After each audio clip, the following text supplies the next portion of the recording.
DRI की वाराणसी इकाई को बुधवार को बड़ी सफलता हाथ लगी जब दक्षिण भारत के अलग अलग राज्यों से गांजा मंगाकर पूर्वांचल में सप्लाई करने वाले तस्करों के सरगना को छत्तीसगढ़ के रायपुर से गिरफ्तार कर लिया गया।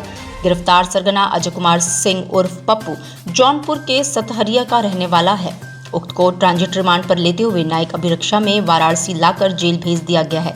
बता दें कि बीते साल जनवरी माह में डीआरआई द्वारा 56 क्विंटल गांजा बरामद कर 4 लोगों को गिरफ्तार किया गया था। तस्करों से पूछताछ में सामने आया था कि उनका सरगना अजय कुमार सिंह उर्फ पप्पू है। अजय ही दक्षिण भारत के राज्यों से गांजा मंगाकर पूर्वांचल के अलग अलग जिलों में सप्लाई करता है। साल 1944 में 14 अप्रैल के दिन मुंबई बंदरगाह पर खड़े सेना के सामान से लदे मालवाहक जहाज फोर्ट स्टीफन में आग लग गई थी। इस आग को बुझाने में दमकल कर्मी कामयाब तो हुए, पर इसमें 66 जाबाज फायर फाइटर्स ने अपनी जान गंवा दी। आज हम सभी ने उनको नमन किया है। ये सभी बातें चेतगंज प्रधान फायर स्टेशन में मुख्य अग्निशमन अधिकारी अनिमेश सिंह ने अग्निशमन सेवा दिवस के दौरान कही। इस दौरान सभी फायर ऑफिसर्स और फायर फाइटर्स ने 2 मिनट का मौन रखकर मृत आत्माओं की शांति के लिए भगवान से प्रार्थना की और पुष्प अर्पित कर उन्हें श्रद्धांजलि दी। बता दें कि आज से ही अग्निशमन सेवा सुरक्षा सप्ताह का शुभारंभ 14 अप्रैल को फायर सर्विस डे है, नेशनल फायर सर्विस डे, जो 1944 में 66 जो फायरमैन विक्टोरिया डॉक पे फायर फाइटिंग करते वक्त मारे गए थे, उनकी श्रद्धांजलि के रूप में मनाया जाता है। और 14 से लेकर 20 तक हम पूरा फायर सर्विस वीक मना रहे हैं, जिसमें हम लोगों को जन जागरण करेंगे। तो आज सुबह रैली निकाली गई जो कि पूरा शहर में घूमेगी, जिसमें हमारे फायर टेंडर्स, हमारे फायर बाइक्स और हमारी वाटर मिस्ट ये घूमेगी और लोगों को जन जागरूक करेगी कि अग्नि से कैसे बचें। तो जनता को सर क्या संदेश देना चाहते हैं? जनता को मैं यही संदेश देना चाहता हूं कि फायर सर्विस जो है वो लोगों के जन माल और जान संपत्ति इन सब की रक्षा के लिए है। इसके साथ साथ जनता को भी अपने आसपास आग न लगने दे। आग लगने पर जो हम छोटी छोटी चीज़ें बताते हैं उनका ध्यान रखें, अपने आप को सुरक्षित रखें और अपने परिवार को सुरक्षित रखें। दिल्ली की आईवीएफ विशेषज्ञ डॉक्टर मनिका खन्ना पर बुधवार की रात कैंट थाने में धोखाधड़ी का मामला दर्ज हुआ है। उन पर आरोप है कि उन्होंने 53 महिलाओं से इन विट्रो फर्टिलाइजेशन ट्रीटमेंट के लिए 2.5 से 3 लाख रुपए औसतन सभी से लिए हैं, पर आज तक कोई भी महिला मां नहीं बन सकी। इस पर प्रधानमंत्री से शिकायत की गई थी, जिसके बाद कैंट पुलिस ने मुकदमा दर्ज किया है। बता दें, पुलिस ने ये मुकदमा आवास विकास कॉलोनी निवासी BK सिंह की तहरीर के आधार पर दर्ज किया है, जिसके बाद पुलिस ने जांच शुरू कर दी है। महावीर जयंती के मौके पर श्री बिहारी लाल गोकुलचंद जैन परिवार की ओर से गुरुवार को भव्य शोभा यात्रा निकाली गई। शोभा यात्रा मैदागिन स्थित दिगंबर जैन मंदिर से शुरू होकर बुला नाला, नीची बाग, ठठेरी बाजार, सोरा कुआं, श्री पंचायती मंदिर, ग्वालदास साहू लेन पर जाकर समाप्त हुई। शोभा यात्रा में भारी संख्या में भक्त शामिल हुए। महावीर रथ के साथ महिला, पुरुष व बच्चे भजन की धुन पर थिरकते दिखाई दिए। मंदिर के पुजारी प्रदीप चंद जैन ने बताया कि चैत 13 के दिन हमारे 24वें तीर्थंकर 1008 महावीर स्वामी का जन्मदिन मनाया जाता है। मैदागिन स्थित जैन मंदिर में 170 वर्षों से महावीर जयंती मनाई जा रही है। उपराष्ट्रपति वेंकैया नायडू के वाराणसी आगमन को लेकर शुक्रवार और शनिवार को यातायात पुलिस कमिश्नरेट की ओर से ट्रैफिक डायवर्जन लागू रहेगा। शुक्रवार को बनारस जंक्शन से दशाश्वमेध बरेका गेस्ट हाउस जाने वाला मार्ग, बरेका गेस्ट हाउस व भिखारीपुर से श्री काशी विश्वनाथ मार्ग तक कोई भी वाहनों को प्रवेश करने की अनुमति नहीं होगी। शनिवार को श्री काशी विश्वनाथ मंदिर से दीनदयाल स्मृति उपवन, सूजाबाद पड़ाव तक और बीच में पड़ने वाले सभी मार्गों, मैदागिन, विश्वेश्वरगंज, गोलगड्डा, राजघाट मार्ग पर सभी वाहनों के जाने पर प्रतिबंध रहेगा। डायवर्जन सुबह 7 बजे से शाम 6 बजे तक लागू रहेगा।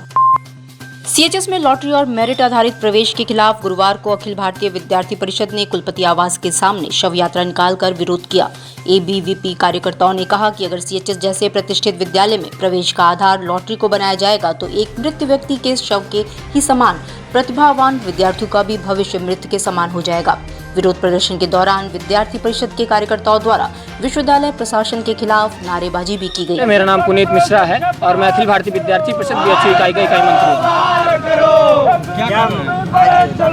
ये धरना ये है कि CHS जो लॉटरी के माध्यम से हो रहा है, हम उसका विरोध करते हैं और अखिल भारतीय विद्यार्थी परिषद BHU इकाई ये दिखा रहा है अपने इस आंदोलन के माध्यम से कि बच्चों का भविष्य अर्थी पे लेटा हुआ है, शिक्षा व्यवस्था अर्थी पे लेटी हुई है। तो कुलपति जी अर्थी से उठाएं और एक पद्धति से, जैसे एडमिशन कोरोना काल के पहले होता रहा है, कर्म के आधार पर बच्चों का एडमिशन मिले। हम इसी की मांग करते हैं। बहुत बहुत साल 2020 और 21 में हर वर्ष होने वाली काशी की प्रसिद्ध संकटमोचन संगीत समारोह ऑनलाइन मोड में हुआ करती थी। वहीं इस वर्ष कोरोना काल समाप्त होने के बाद ये ऑफलाइन मोड में होगी। इस बात की जानकारी मंदिर के महंत पंडित विशंभर नाथ मिश्रा ने दी है। उन्होंने बताया कि संगीत समारोह इस वर्ष 20 अप्रैल से शुरू होकर 25 अप्रैल तक होगा, जिसमें कई पद्म अवार्डी कलाकार अपनी प्रस्तुति देंगे। इस दौरान उन्होंने कहा कि ऐसा पहली बार होगा कि पंडित साजन मिश्रा अकेले प्रस्तुति देंगे। तो वहीं संकटमोचन संगीत समारोह के इतिहास में इस बार पंडित जसराज और कथक सम्राट पद्म भूषण पंडित बिरजू महाराज की अनुपस्थिति भी खलेगी।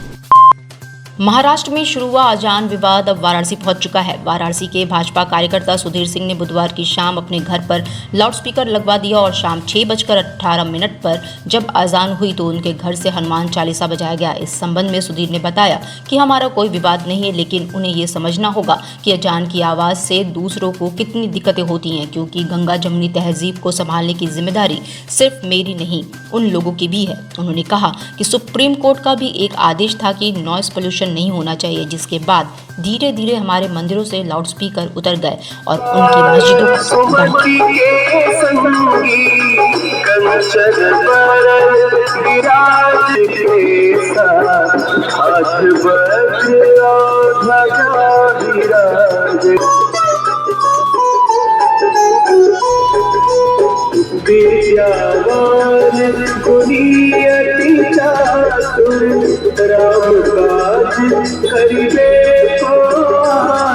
प्रभु चरित्र सुनिबे राम। केंद्रीय कपड़ा मंत्री स्मृति ईरानी गुरुवार को वाराणसी पहुंची। वे रोहनिया स्थित भाजपा के काशी क्षेत्र कार्यालय पर भारत रत्न डॉक्टर भीमराव अंबेडकर की 131वीं जयंती पर संगोष्ठी में सम्मिलित हुई। इस दौरान केंद्रीय मंत्री ने अपने भाषण में विपक्ष पर जमकर निशाना साधा। उन्होंने कहा, सपा के गुंडा राज को बीजेपी ने खत्म किया। देश का दुर्भाग्य ये है कि कुछ पार्टियां जाति विशेष की राजनीति कर रही हैं। पीएम नरेंद्र मोदी ने कभी जाति या वर्ग के नाम पर वोट नहीं मांगा है। इस दौरान कांग्रेस पर उन्होंने तीखे स्वर में कहा कि बाबा साहेब के जख्मों पर कांग्रेस नमक डालने का काम किया है, जबकि मोदी जी ने अपने कैबिनेट में सबसे ज्यादा अनुसूचित जाति के लोगों को जगह दी है। वाराणसी के अशफाक नगर मोहल्ला स्थित एक कमरे के मकान में साड़ी फिनिशिंग के काम के दौरान गुरुवार की दोपहर आग लग गई। हादसे में 4 लोगों की जलकर मौत हो गई। बता दें कि भेलूपुर के अशफाक नगर में 12 बाई 10 फुट के कमरे में साड़ी फोम फिनिशिंग सामग्री रखी थी। इसी में खाना बनाते समय आग लग गई और आग पूरे कमरे में तेजी से फैल गई। वहीं आग रोकने के प्रयासों में चारों लोग कमरे के बाहर निकल ही नहीं पाए और उनकी मौत हो गई। वहीं इस हादसे पर मुख्यमंत्री योगी आदित्यनाथ ने अपनी संवेदना व्यक्त की है। उन्होंने राज्य आपदा निधि से मृतकों के परिजनों को 4-4 लाख राहत राशि देने का निर्देश दिया है। फायर ने भी देखा है, वहाँ पे चूल्हे पे खाना बनाने का काम चल रहा था। आलू प्याज की सब्जी वहाँ बन रही थी और वो जो आग लगा जो गैस थी वो बिल्कुल बिजली के मोटे तारों के नीचे ही रखी हुई थी। उसी से लगता है कि या तो बनते टाइम ही कोई लापरवाही हो गई है या किसी अन्य कारण से ऊपर के तारों ने आग पकड़ ली और वो शायद चिपक के उसके माध्यम से आग बढ़ी। और अंदर फोम का मटेरियल काफ़ी रखा हुआ था, सिंथेटिक साड़ियाँ थी, तो वो उनसे आग और भी ज़्यादा इंटेंसीफाई हो गई। संभवतः इन लोगों ने कुछ माल को बचाने की कोशिश की हो, आग बुझाने की कोशिश की हो। बिजली के इतने सघन तार अंदर ही थे कि वो गेट पे लटके हुए हैं, उससे बाहर निकलना भी संभव हो सकता है शायद ना हो पाया हो। तो कुल मिला के जो खाना बनाने की घटना है उसकी वजह से बिजली के तारों की आग लगने की वजह से ये आग लगी और लगभग ये आग आधे पौन घंटे में बुझा भी ली गई और आगे स्प्रेड होने से मोहल्ले वालों ने इसको बचाया, पर अंदर जो लोग थे वो नहीं निकल पाए। मृतकों में कितने उम्र के लोग थे, जो बच्चे थे, औरतें थी, क्या कौन थे? इसमें 45 वर्ष के एक आदमी हैं जो उसके मालिक थे, उसी के बेटे हैं जो 22 वर्ष के हैं। ये बाप बेटे जो हैं, इनके अलावा 2 लेबर क्लास के नवयुवक थे, एक 18 साल के, एक 17 साल के, वो 2 बिहार के रहने वाले हैं। डिजिटल इंडिया का digital new platform live VNS पिछले 7 वर्षों से बनारस की सेवा में। पाइए बनारस के कोने कोने की खबर निष्पक्षता के साथ। लाइव VNS से बनारस की ताज़ा तरीन खबरों के लिए प्ले स्टोर से डाउनलोड कीजिए लाइव VNS ऐप या फॉलो कीजिए लाइव VNS को सोशल मीडिया पर।